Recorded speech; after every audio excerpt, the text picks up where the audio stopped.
About a year ago, our board got together at the end of the season like we normally do and started thinking about the coming year. We'd come out of the online-only era and we'd spent a few years recovering, really kind of rebuilding the commons that we knew. But there was a sense a year ago that it was time for us to look forward. And that's a scary thing sometimes, especially when you've tried something and you've failed at that, and it's time to pick yourself up and dust yourself off and try again. But it felt like that's what we were being called to go back to this core imagination of commons as a connected community of parishes across the core of the city.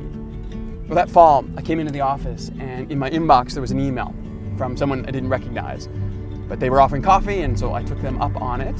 And pretty quickly in that conversation, what I came to realize is that this was a community here in the city that was uniquely aligned with the approach and theology of commons, a community that was looking for new leadership and vision that they thought commons could offer. And remarkably, they found themselves situated in a core neighborhood that felt very appropriate and alive to the commons vision.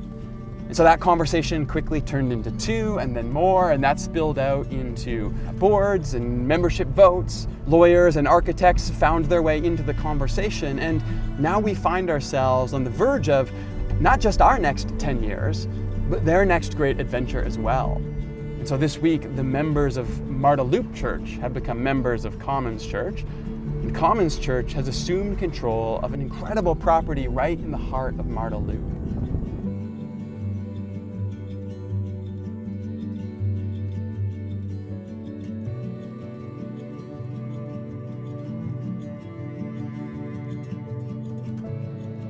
Even though the location is incredible, the building here needs a lot of work.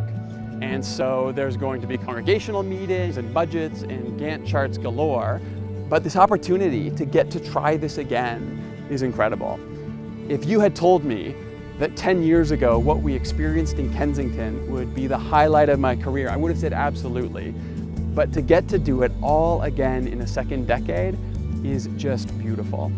And I think the only response now is to pour ourselves, heart and soul, into the formation of an intellectually honest, spiritually passionate church with Jesus at the center of Marda Loop.